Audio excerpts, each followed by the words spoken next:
Welcome to The Explainer. Today, we're going to dive into a feeling that's probably, well, a little too familiar for most of us.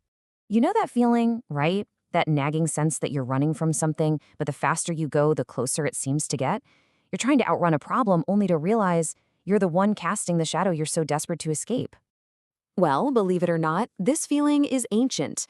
About 2,400 years ago, the philosopher Zhuangzi told this wild story about a man who was just utterly horrified by his own shadow and the footprints he was leaving. He was convinced that if he could just run fast enough, he could leave them in the dust for good.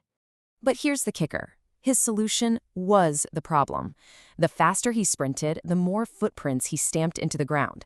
The more frantic his pace, the more faithfully his shadow stuck right to him. He literally ran himself to death, never understanding that he was fleeing from a part of himself.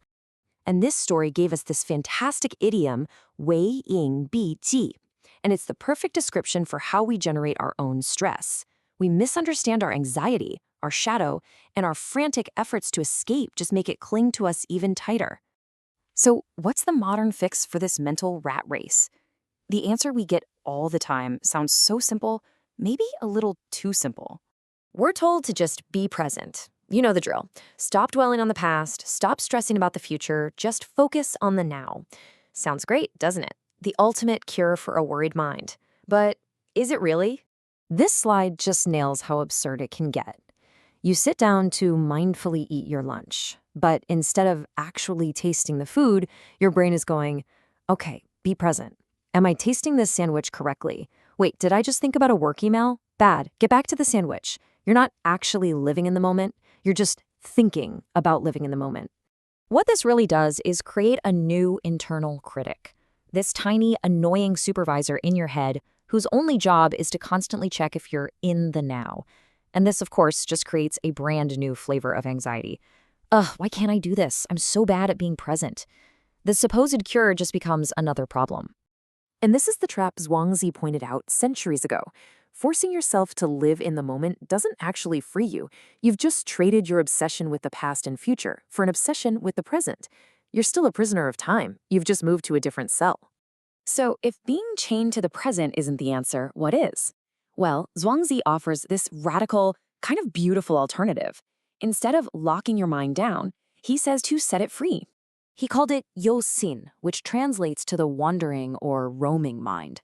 And this isn't about mindless distraction or spacing out. It's about cultivating a spirit so free that it can travel effortlessly through memories, ideas, and possibilities, completely unbound by what's right in front of you. I love this slide because it shows the difference in scale perfectly. Living in the moment is like being a frog at the bottom of a well, staring intently at that tiny patch of sky you can see. Youxin is becoming the eagle that soars above the entire mountain range, seeing everything all at once. It's a total shift in perspective. Now, to make this powerful idea a little less abstract, Zhuangzi told a story. It's about a butcher named Cook Ding whose work was so effortless it looked more like a graceful dance, and it completely mesmerized a local duke. When the duke asked for his secret, Cook Ding explains that he doesn't see with his eyes anymore. His senses just kind of fall away, and his spirit meets the ox. He isn't focused on the single point where his blade meets the flesh. His mind is already roaming freely through the entire structure of the animal. Think of it this way. His mind was like a high-tech drone that had already flown through the entire animal, mapping out every joint, every gap, every natural opening. His body and his knife were just following the effortless path his wandering spirit had already discovered. He wasn't trapped in the now of the cut. He was freely inhabiting the whole process.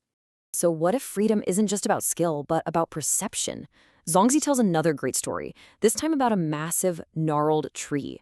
It was so twisted and weird that every carpenter who saw it just declared it completely useless for building anything.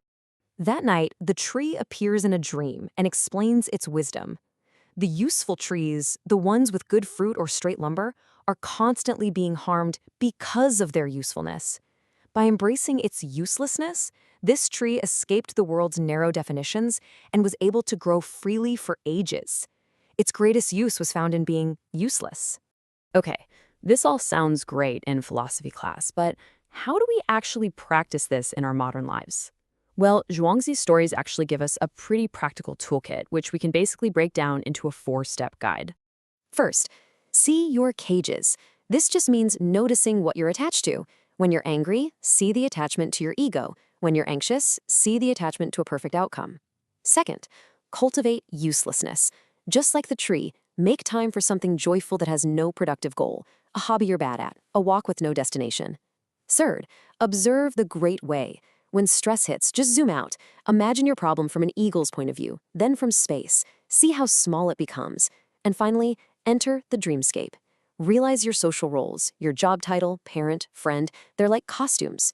You're the actor, and you're free to move between them without being trapped by any single one. So let's bring this all together with one final modern example that makes the difference between these two mindsets crystal clear. The scene, a nightmare commute. Horns are blaring, nobody's moving an inch. You've got two drivers, side by side, in the exact same miserable situation. The live now driver tries to be present. They focus on the heat, the noise, the brake lights in front of them. And all this does is magnify their misery.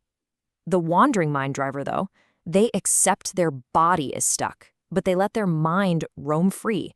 They might be mentally replaying a great vacation, outlining a novel, or just getting lost in a piece of music. One arrives enraged and exhausted. The other arrives calm, having used that stuck time for a journey of the mind. And this is the whole point. Yoxin isn't about ignoring reality.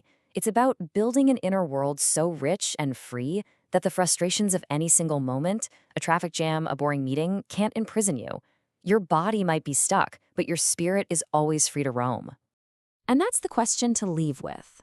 The next time you find yourself physically stuck, in line, in traffic, in a tough situation, take a second and ask yourself, is my mind also in this cage, or can I let it wander free? The choice is totally yours.